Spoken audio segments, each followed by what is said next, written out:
Pour les découvrir, il ne faut pas hésiter à s'enfoncer dans les bois. Les arbres remarquables se dévoilent au sein des 227 000 hectares de la forêt meusienne.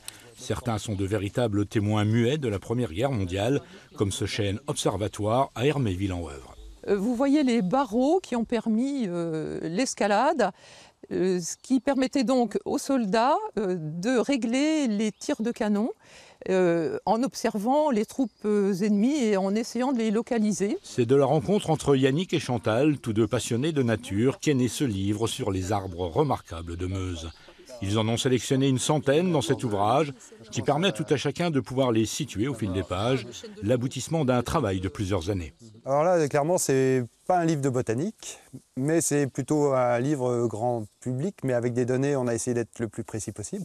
Donc c'est pour tous ceux qui veulent se promener, en fait, ça donne des points de visite, il y a des petits parcours parfois pour les arbres forestiers. On les trouve également en ville, comme ici sur la place Saint-Nicolas à Verdun.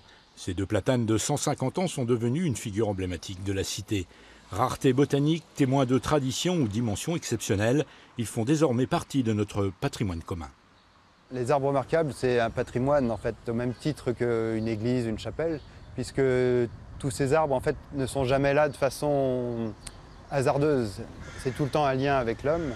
Imaginez cette place sans ces deux arbres, là, ce serait bien triste. Un livre indispensable pour découvrir la Meuse autrement.